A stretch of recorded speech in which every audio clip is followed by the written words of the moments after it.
एक ऐसी महिला जो जंगलों और पहाड़ों के बीच जहाँ ना तो स्कूल है ना कोई प्रशासनिक सुविधा, वहाँ पर बच्चों को दे रही है फ्री में क्लासेस।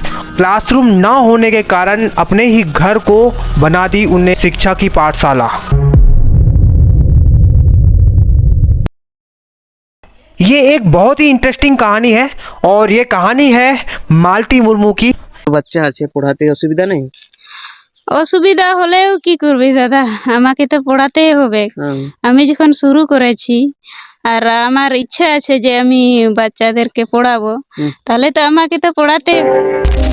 इनकी ये जो पहल है फ्री ऑफ कॉस्ट शिक्षा देने की, ये बहुत अच्छी पहल है, हमारे भारतीय संस्कृति की पहल है और सल्यूट करता हूँ इस देवी को जिन्होंने इस तरह की जो पहल है स्टार्ट की है। और हमें दिल से बहुत गर्व है कि हमारे देश में ऐसी लड़कियां और ऐसी महिलाएं हैं जो कि इस तरह की जो जागरूकता वाली चीज़ें चलाती है। अब मालती मुर्मू की कहानी को हम थोड़ा डीपली देखते हैं।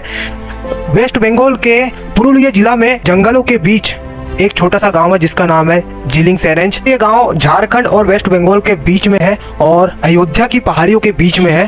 2019 में एक लड़के की शादी होती है क्लास 12th पास आउट लड़की से, जिसका नाम था मालती मुर्मू। गांव पर आकर ये लड़की देख रही है कि यहाँ पर तो शिक्षा का कोई भी साधन नहीं है, तो बस क्या था, उठाया कदम और एक पहल चलाई जिसमें खुद का घर बना दिया क्लासरूम। 2020 में कदम उठाया खुद और छोटे छोटे बच्चों को प्राइमरी की जहाँ पर बच्चों को इनके टूटे फूटे घर में शिक्षा दी जाती थी। साथ ही साथ इनके भी 2 बच्चे हैं जिसके भरण पोषण के साथ साथ ये सारी पहल भी कर रही है। इनके पास ना है कोई फंडिंग और ना है इनके पास सरकार से मदद, और इस तरीके से अपनी शिक्षा को बच्चों में बांट रही है और गांव के बच्चों की फ्यूचर को सही बनाने की कोशिश कर रही है। तो दोस्तों, जहां पर ये टीचिंग करवाती है वो घर टोटली टूटा फूटा है और ऊपर टीन है, कच्चा मकान है और एक छोटा सा बोर्ड है जहां वो सारी चीज़ें पढ़ाती है और बैठने की व्यवस्था नहीं है, नीचे बच्चे बैठते हैं। ये लगभग 2020 से स्ट्रगल कर रही थी और मेहनत कर रही थी लोगों।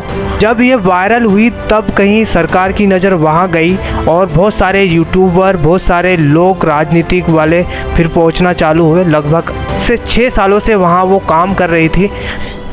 यहाँ पर सोचने वाली बात यह है कि एक ऐसी महिला जो 12th पास है और बच्चों के फ्यूचर के बारे में इस तरह की सोच रखती है, यानी हर एक इंडियंस को पता होना चाहिए कि छोटे से गांव की बड़ी सी पहल वहाँ से निकल के आ रही है, वो हर किसी को पता होनी चाहिए और सबको जानना ज़रूरी है।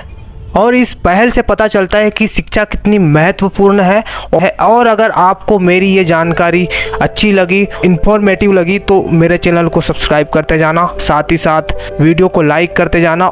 इसमें खास बात तो ये है कि ये एक ऐसी पहल है पूरे भारत भर में, सबको ये बात जाननी चाहिए, सबको जाननी चाहिए कि अगर गांव में इस तरह की सुविधा नहीं है तो आपको प्रशासन को नहीं डिस्टर्ब करते हुए अगर आप चाहे तो आप खुद भी अपने गांव में इस तरीके से परिवर्तन ला सकते हैं। और प्रशासन को भी वहां ध्यान देना चाहिए, क्योंकि अगर 8 से 10 किलोमीटर के अंदर में कोई स्कूल नहीं है तो प्रशासन को वहां काम करना चाहिए, बिकॉज़ शिक्षा बहुत ज़्यादा ज़रूरी है और सब जगह होनी चाहिए और शिक्षा का अधिकारी हर एक बच्चा है और हर कोई है।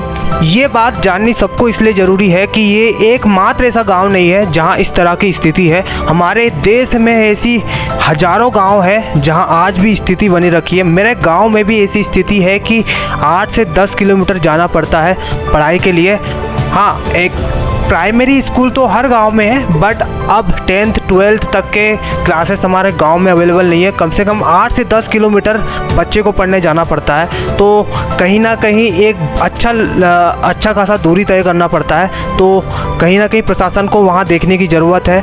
क्या आपको नहीं लगता कि आपके गाँव में कम से कम 3 किलोमीटर के अंदर में आपको 12th तक के अब की स्थिति में आपको क्लासेस आपके बच्चों को नहीं चाहिए होगा, जबकि प्रशासनिक व्यवस्था अब काफ़ी सक्षम है, दे सकती है। अगर चाहे तो इस तरीके की पहल ये कर सकते हैं, तो हम खुद भी अपने आप से कर सकते हैं, अपने गांव में कर सकते हैं।